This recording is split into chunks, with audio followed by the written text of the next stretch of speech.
Roberto, the floor is yours, please. Thank you very much. I will try not to move in excess so the cameras don't have a hard time with me. Hello, good morning. Thank you for coming. My name is Roberto Suarez. I'm the head of the Media Intelligence Service at the European Broadcasting Union. And for those of you that are not familiar, the European Broadcasting Union is the professional association of public service media in Europe. For sure, if I talk about the Eurovision Song Contest, you know about it, we produce that. But we do, in addition, many other things. We defend the interests of our members in Brussels. We encourage technological innovation and cooperation. We promote co-productions between our members. That's what the EBU does. And particularly my department, the Media Intelligence Service, we are the research unit. We look what happens in the market, we monitor, we collect data, and then we try to identify topics that are important for our members, for the public service media, and we try to provide them with analysis, with an international perspective of these issues. And today I'm here, and yes, this presentation is paid by public service media, it's paid by the Estonian television, it's paid by the BBC, it's paid by the German broadcasters, so it's going to be biased, I'm sorry. But at the same time, in my previous life, because I'm at EBU only for 1 year, I was an academic, and I've been working in Spain, in Germany, and Sweden, and I was already doing research on public service media. So I can also tell you that I'm a true believer of the concept.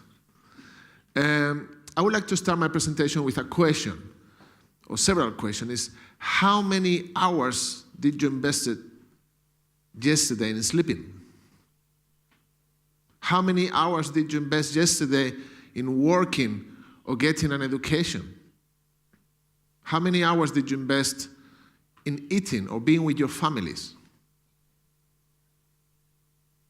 Probably a lot. How many hours did you invest yesterday in consuming media? More than you think. So if I tell you, what about a public service health system? Public health system, you will support that idea. What about public education? You will support that.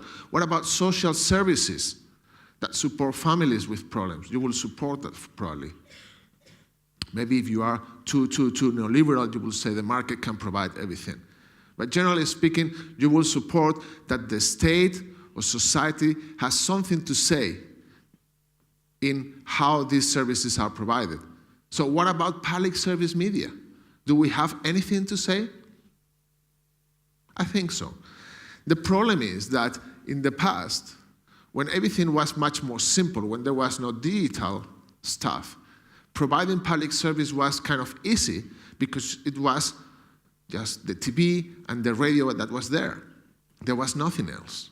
So we can go back to those times, and people were getting radio, and things evolved, and we got more colorful pictures. So you saw TV that was also evolving, and also the way in which people were consuming media has been changing.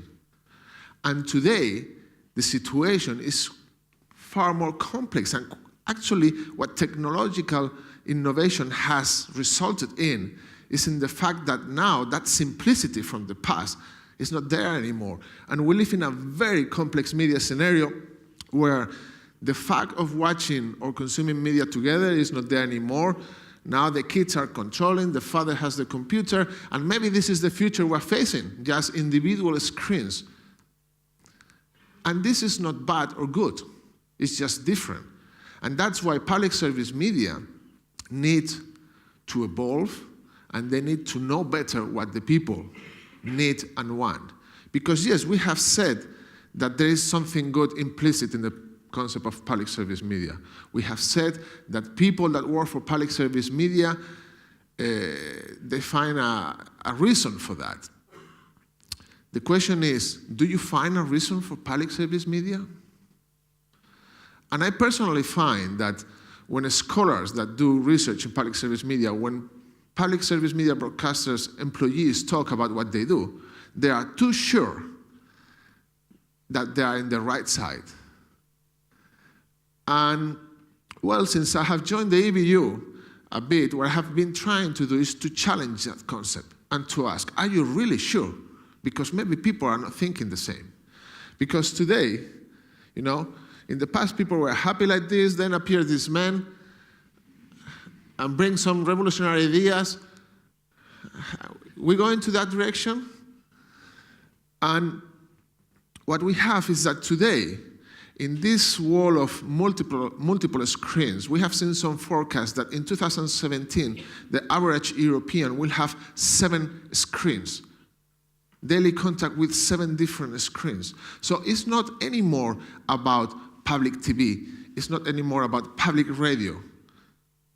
It's about how we understand the media ecosystem, and if we believe as a citizens, as a community, that there should be a special service taking care that this service, this media ecosystem, is providing service for everybody, is taking into account diversity, pluralism, and all the other concepts that are attached to public service media.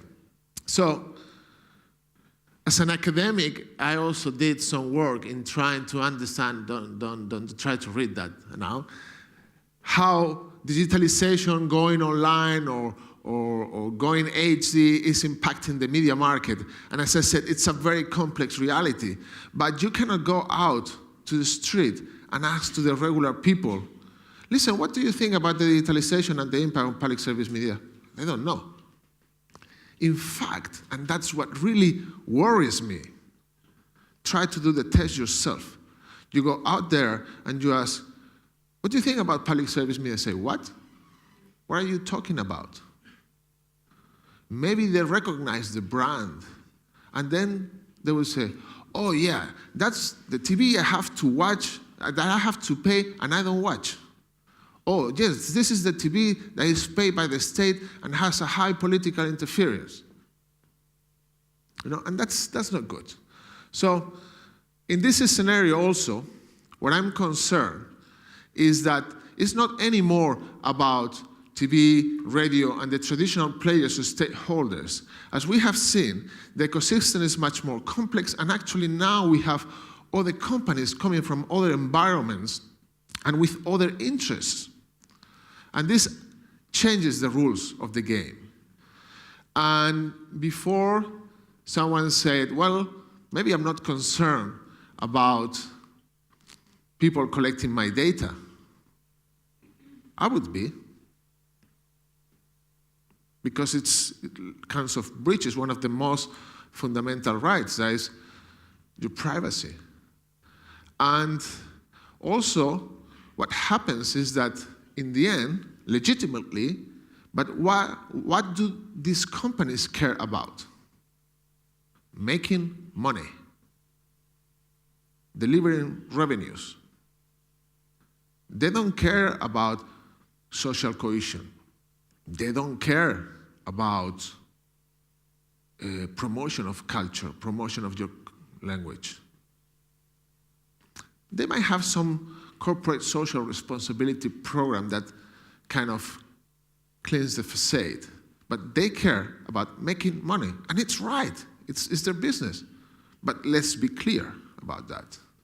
So the competition is not only external. The changes that we are facing result in that public service media organizations now have to deliver everywhere if they want to survive.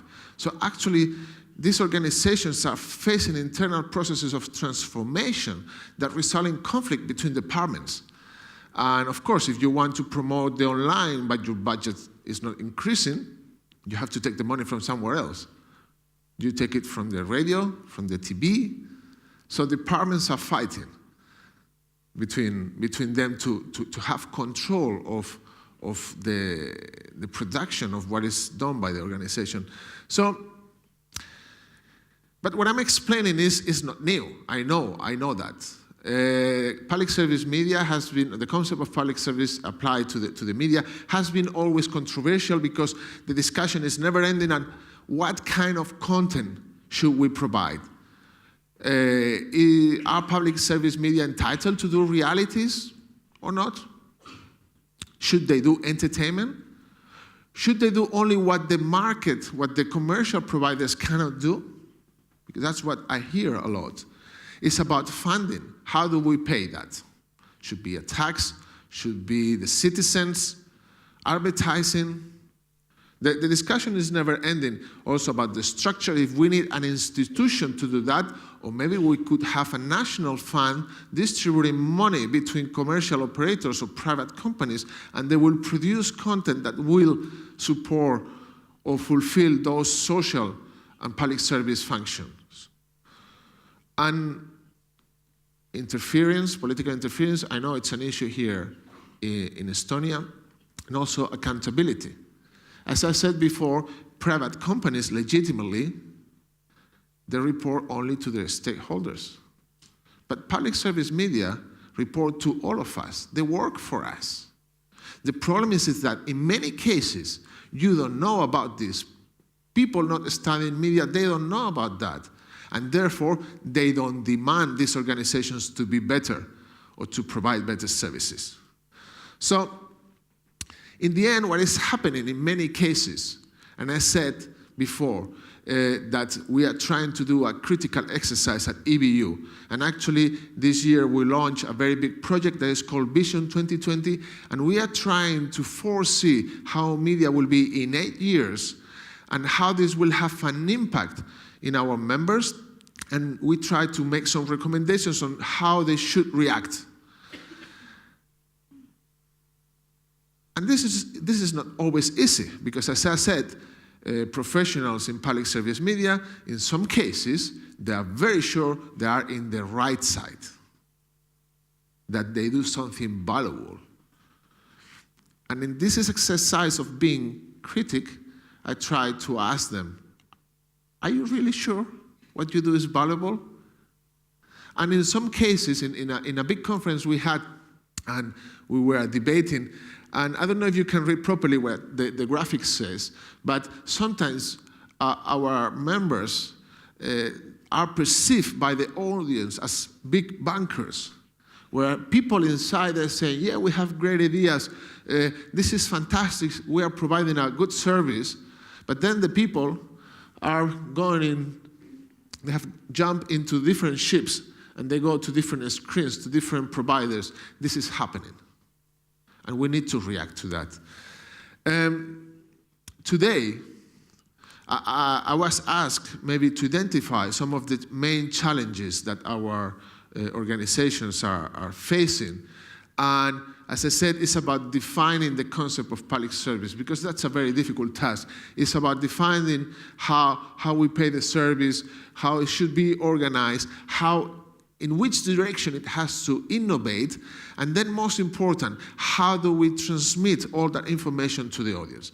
And today, because this is about creativity, what I'm going to do is to focus only on this and try to give a perspective of how creativity is not only about producing nice, innovative, high-quality media content. Creativity can also be applied to management. Creativity can be applied to public communication. And this is very necessary because, again, in a context that is more complex, in a context where you cannot really manage the high volume of information that is available for you, if you don't apply creativity in your daily work, in the end, you are not going to be relevant for the audience. And that's a high risk. So, also another conclusion we had is that, again, applying the concept of creativity, we need to disrupt ourselves. We need to be very critical with ourselves and be very hard, very tough in analyzing how we work and what we do. Because if we are pleased with what we do, again, Google, with YouTube, any other media portal, Facebook, Amazon, Netflix, they are disrupting the market. If we are in the bunker without windows, one day we will go out and we will see everything was different. So we have to challenge ourselves. And in terms of a structure and performance, and I see here many students, and probably this is something you already find natural, but is in many media organizations is not. The question of thinking not in terms of TV, radio, but thinking in a more transversal way. So what you produce then is distributed or available in different screens, in different channels for different types of audience, reformatted, changed. This is not happening today everywhere in all media organizations that provide public service. So there is the need to go from this vertical organization attached to distribution platform to a more horizontal way. In addition, we have talked some minutes ago, external partnerships, because there are many other public services in society. Because here, again, the concept is public service. It's not about TV, it's not about radio, it's not about the library, it's not about the health system, it's about public service applied to all this. And our national broadcasters have the advantage that they have professionals that are experts in editing, in having an editorial perspective, in putting content together, in explaining stories, and making that available to the regular citizens. So imagine if we could take information from theaters, libraries, from the health system. All of them are producing messages. So all of them are potential contributors of our public service media content. This is something that has to change. Innovation. Innovation is crucial because, and especially innovation applied to technology. Before it was said, content is the king. This is a sentence that everybody likes to say in the media. I can challenge that sentence. As we monitor and we gather information from the market, we have seen that, yeah, content is very important. But if you analyze the revenues of the market, you will see that the revenue that electronic equipment manufacturers have, it's much higher than the content. And if you go one step further and you see the money, the revenues that telecom operators that provide us with access to that content make, is much more higher. And let's be honest, who has the money controls the market. And today, the revenues, of course, content produce revenues, but the revenues is not there. The big stake, the big piece of the cake of the revenues in the media is about accessing. And this is controlled by telecom operators. Okay? So, this is one thing that we need to consider, but on the other side, there is also the myth that public service media organizations are these people put into the bunker and they cannot cope with innovation.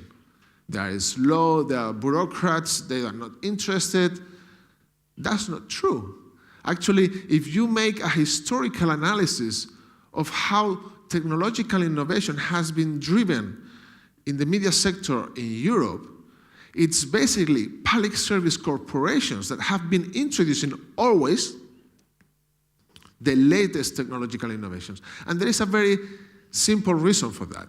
First, because they have historically had many good professionals, because it was basically in the beginning the only place to work.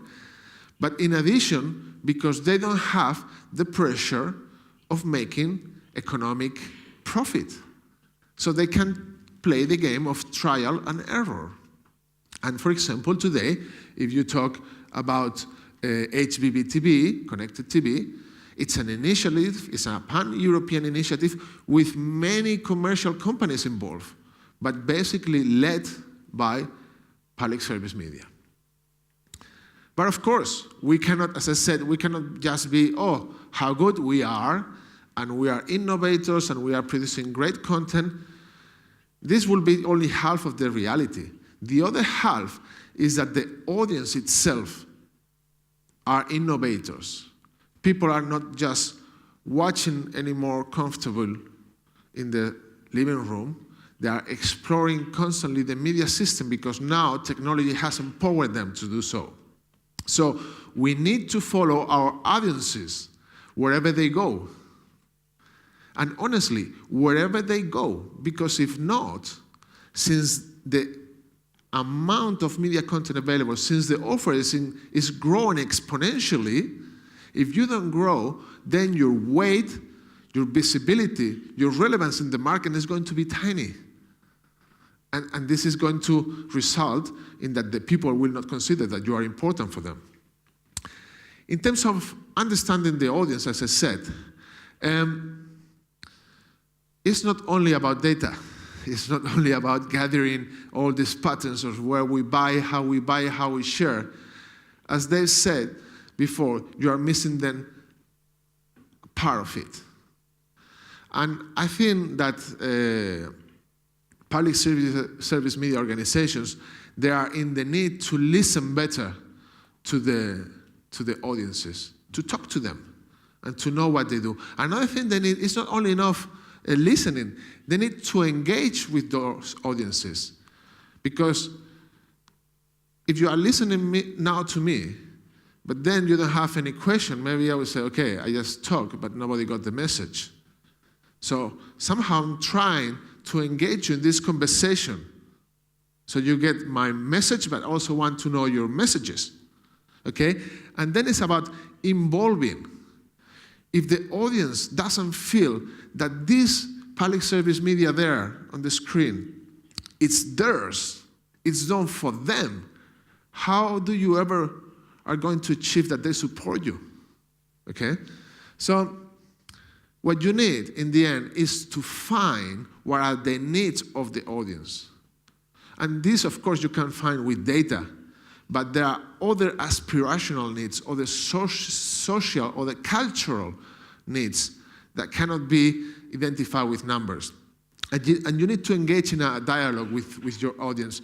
Because in the end, public service media, I personally think, it should be a construction that we all do together. At the moment, if this will be a media theory class, I will tell you that public service media is a normative construction. It's defined by law. The law says what public service media is supposed to do. It's a process of bargaining values, what kind of content, how we should fund. There is a point to do this or not, and politicians are doing that. Elites with the media system are doing that, not the citizens. And that's why there is a detachment. But today, technology empowers us to have this dialogue with the audiences. So public service media is not anymore only a normative construction, because there is certainly a need for legal protection, but becomes also a society construction. Okay? And for that, it's very important to communicate. And I don't know if I'm risking my job, but many occasions, public service media don't communicate well because people don't know what public service media is. I have tried for the last years to ask many people about that. When I was asked, so what do you do? And I was trying to explain, I do research about it. What? They didn't know. And this is in part because public service media organizations are not defining the agenda. They are not in control of the discourse about themselves. Who is identifying the topics, or how do the press or other media here in Estonia talk about the public service media? Which topics? Do they talk about how great they are doing and what a good service they are giving to society? Or in the BBC case, when there have been now scandals in any country? Usually when you heard about public service media, it's only about problems. Have you ever seen a reaction of the public service media provider saying, hey, yeah, hello, yeah, we have problems, but we are also doing good things? Not so much. Yeah, of course, all of them, they do branding and they do marketing, and they're not an expert in those fields. But we need to teach the citizens to let them know what public service media are, what they stand for, what are they supposed to do, how they do it, if they do it well, and also that they did it wrong, and how they are thinking to improve. Because, of course, for us it's a very basic concept. You all are familiar with it. Go to the bakery and talk about that. They will look at you like, what are you talking about? And this is very important because, as I said, to say what, how, and why, because if there is no awareness, if there is not understanding of the concept, how do you want people to take an action for public service media? And when I say an action, is paying the license fee in those countries where you are supposed to pay, is complaining or demonstrating where your politicians in Greece decide that public service media is not necessary anymore and they cut it. If there is no social support, public service media are facing a very difficult future. Because let's be honest, the telecoms are very good in lobbying, in creating messages, and the politicians, in many occasions, they just need to solve problems. And if a telecom company comes to you saying, please reduce the taxes, please give me a spectrum because I'm going to create jobs, I'm going to create innovation, I'm going to provide revenues, this message for a politician is much more attractive than the message, I'm going to promote cultural diversity and the integration of migrants through some films and movies that are done by independent producers. It doesn't sell. And we have to work better in that. We have to work better in communicating to the audience, but also to the politicians. So, because otherwise, what can happen is that we have a kind of a tornado. This is one of the results of this project I talked before about the Vision 2020. What we have seen is that it's very easy that just a fact like political interference results in a negative spiral that results in the question of the legitimacy of public service media. And of course, the elements that you see here could be changed, and in each country can be different. And I also want to say that humans, in many cases, have a tendency to complain and to see things in a negative way. So creating these negative spirals, being demagogic, bringing negative messages to the media that drive this is very easy. And it's very attached to the natural condition of human beings. And now that I'm here in an auditorium with many people studying or related to media, I'm going to give you an example of how basic these things are. I hope there is sound for the computer because this is important now. And it's about this. There is no sound. Okay, it's a pity. But Star Wars and how the sweet little Anakin became Darth Vader. And everything, if you see basic narratives, I mean, in the world, I read a book that once said there's only 21 arguments to explain stories. And a Far West, you can put it in the Far West, but you can also put it with Star Wars. And how a little kid that was very sweet lost his mother. He had fear, became anger, had anger because then he couldn't be with the girl he wanted. Went to hate to suffering, and then to the dark side. And here the Imperial March of Darth Vader was supposed to play, but it didn't. Maybe we can try, I don't know, if it's playing again. No, it's not playing.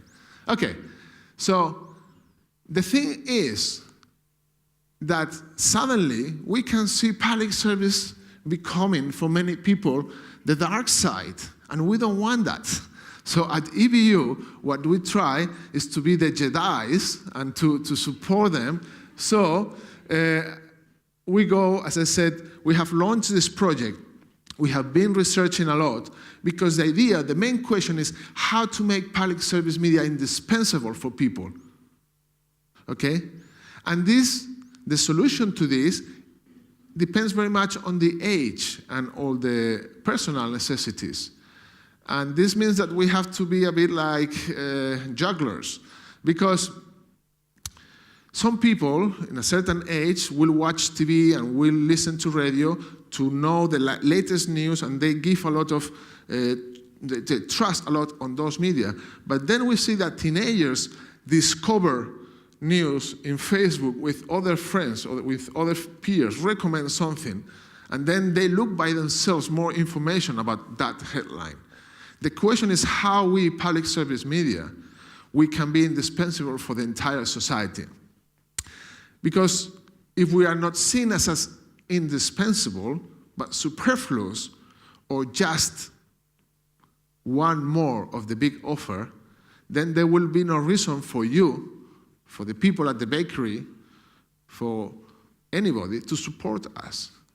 And we want to create these positive spirals.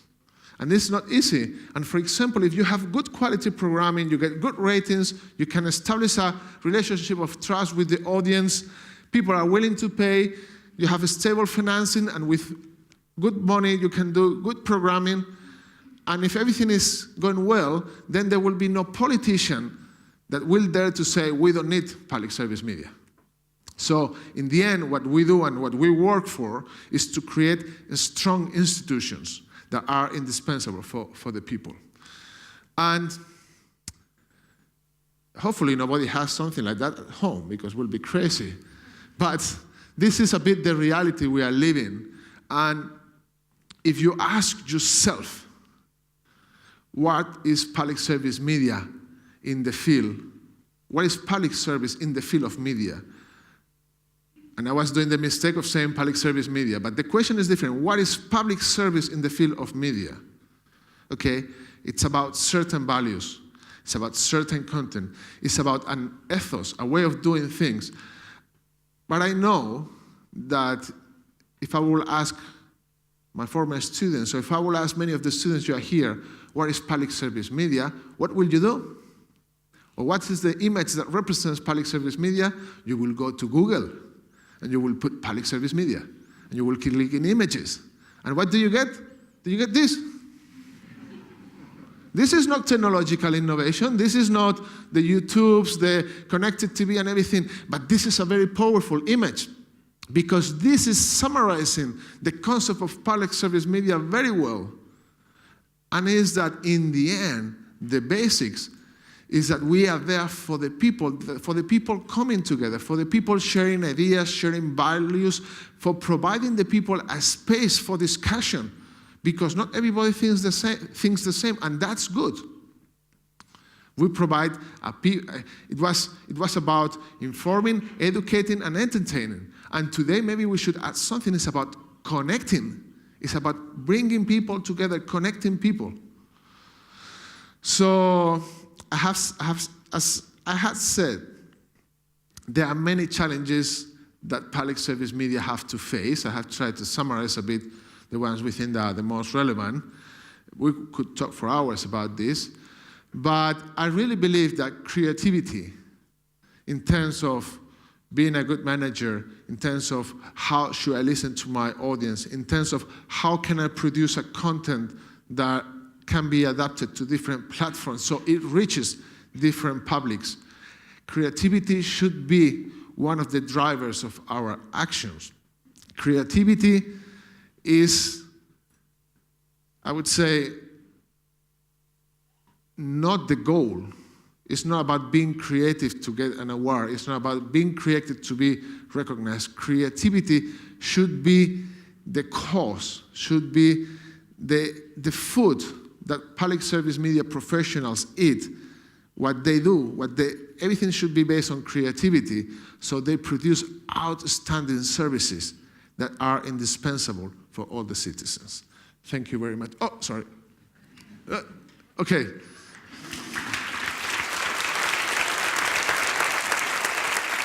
I don't know if you can put the last slide. That is a good summary of the future. We can try to do like this very fast. So this is a trick, so it keeps in your retina all the presentation and you don't forget me. Sorry, because it was a nice drawing that we obtained also during that process that Vision 2020 has been. Here we have Darth Vader again. And this is about becoming a point of reference for the audience. It's about having a dialogue. It's about being a cultural artifact. That's the future of public service media. Thank you. Thank you. My students for the broadcasting management course, you have seen my lecture. This was here. You are not supposed to come on Monday, so thank you very much. You have done my job. It was a public service, but now we have questions. Thank you for a very inspiring lecture, and you told a lot about creating understanding between audience and public service broadcasting, and I'm not sure that you're very aware about the situation in Estonia, but from the point of view of Europe, what position should be taken towards the ethnic minorities from the position of public service broadcasting? How to appeal them, in your opinion? Thank you. Okay, as you said, I'm not very much aware of the situation here, but yesterday something I learned is that it seems that the Estonian citizens trust the public service broadcaster. Concerning minorities, I would say it's a very tricky issue because minorities, as the word says, don't deliver big audiences. And then, since today, in many occasions, audience is the only currency to assess the performance, of course, public service broadcasters, they find themselves in this dilemma of, if I do something for them, yes, I'm fulfilling my remit, but then in the end of the month, I'm not fulfilling my goals regarding audience. I think that, well, as a public broadcasters, in many cases, the strategy is that you have a main channel that is responsible for being a strong in audience, and then you can have more thematic and niche channels where you provide this content that they are not delivering audience, they are not delivering economic profitability, but they are delivering social profitability. That is a concept that we should take into account. And then I would say that there are many formats and maybe broadcasting in the languages of the minorities, having them involved, because one way of doing media content is, oh, you have your minority, you go there as a researcher, oh, you're a minority, how cool, and what do you do? I'm going to do a portrait of you, goodbye. And here there is a minority, and we are going to portray them. And a different process, and probably engaging independent producers is also useful for that, is that, yeah, you portray that minority, but you get them involved, and you let them also say what they have to say. And then maybe the majority can understand them better. Any other question? Come on, otherwise I'm going to feel it didn't reach and there was no involvement. Yeah, there. So in terms of understanding the audience, right, do you think that public service media ever has the ability to reach the level of, profit-oriented organizations? Because yes, they have a very moral way of functioning, right? And it is proven to be, in a way, efficient. So when it comes to engaging, for example, even a younger audience for whom public service media comes with a stigma of being stale and boring and needing an attention span of more than 10 seconds, right? Then how do you really deal with that problem? Will you ever reach that level? Okay, I would say there's not a question of being commercial, private, or public. The problem for not understanding the audience is not that. It's about your method. And actually, I don't think that YouTube understands people. You watch the pre-roll advertisement they show you? No, you're just waiting for the skip. So actually, bottom to not watch that. And you read the advertising in Google in your email? I don't think so. Have you ever clicked there? I don't think so. They're making money because they make believe the advertisers that they're very good in that. They make believe the advertisers that this is effective. I don't think it's very effective. So, as I said, it's not about if you are commercial or public. It's about what are your methods. And as and you were commenting before about the data, and I said it's not only about data. Data are very important, and of course, these organizations are investing a lot of money in having algorithms, in tracking people, and then because that's what they sell. They don't sell anything else. But I track people. I can tell you how people behave. But I think that in many occasions, public service media have focus panels and have these other more qualitative methodologies, bringing people in and asking them. And in some cases, this is really effective. I know, for example, the BBC has an army of analysts studying a 500 panel people that they have, and every week they ask them qualitative questions.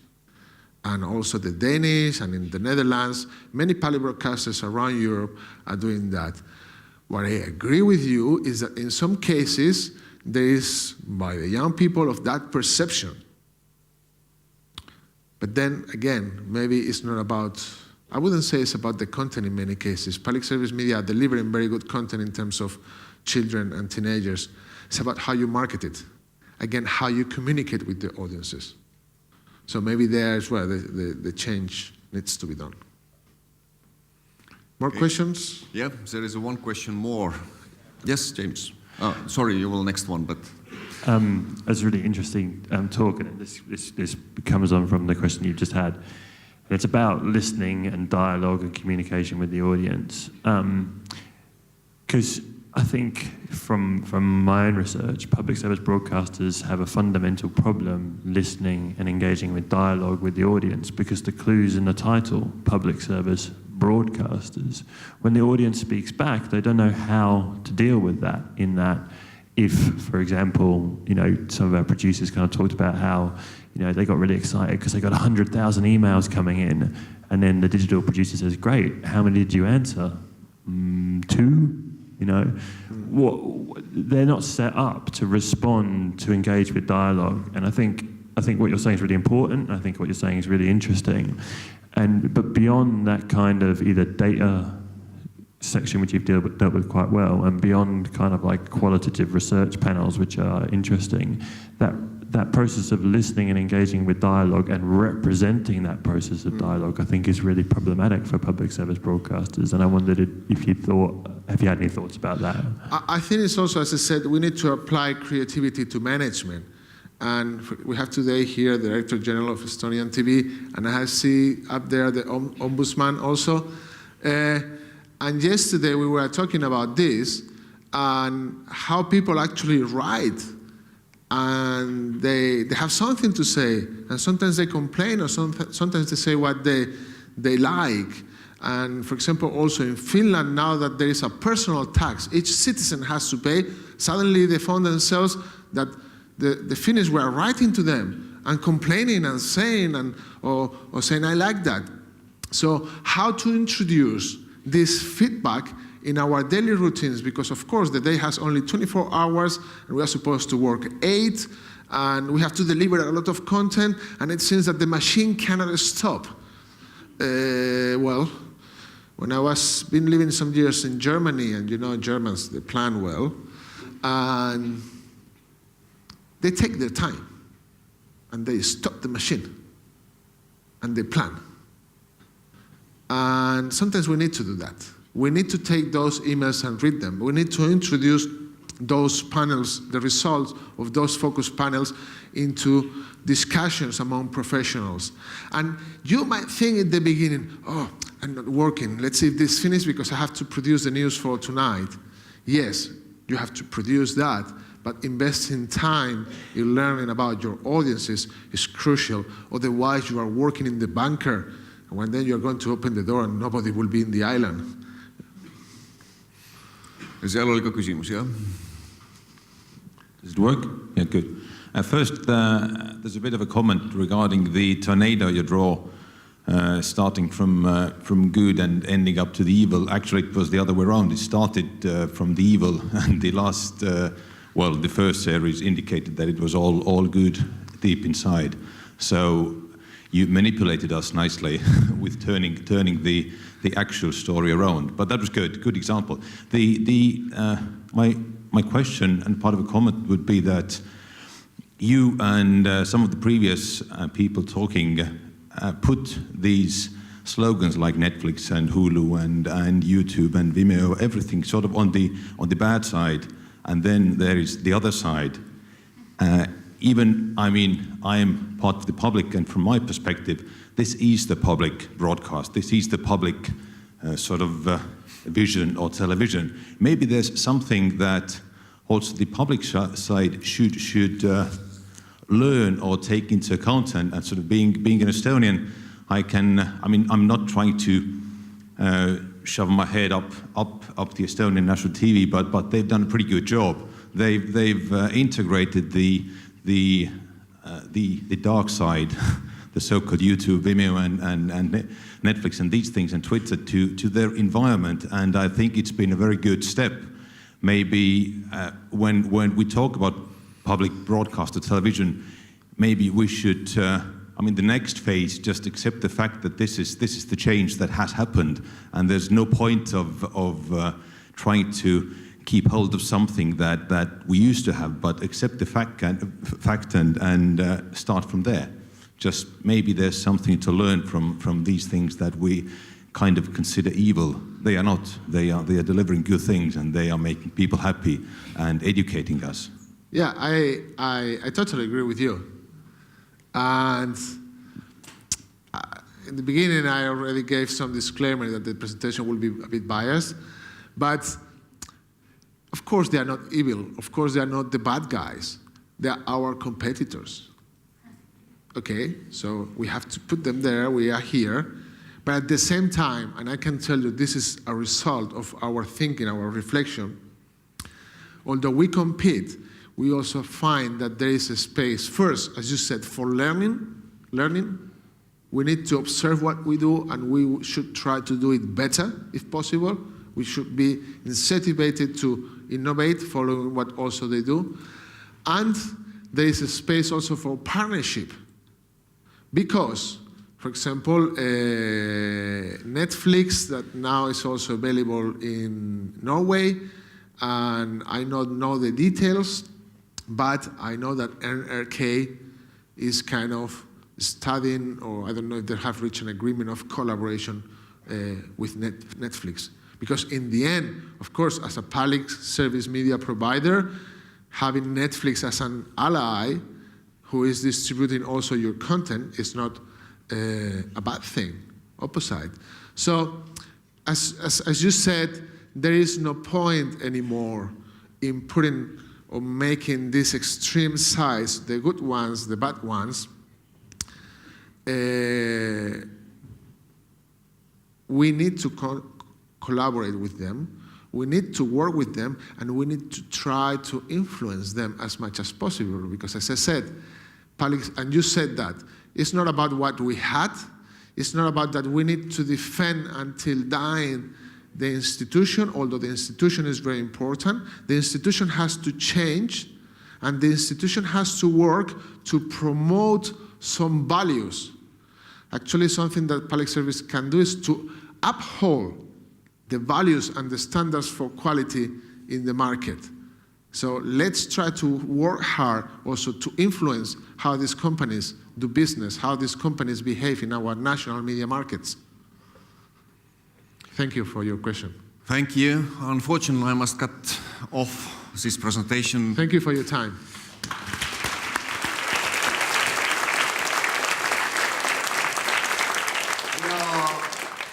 Järgmine 3 tundi on teie endi päralt. Toitke ennast, et vaimutoiduks järgmises paneelis valmis olla kell 2 siia tagasi. Aitäh!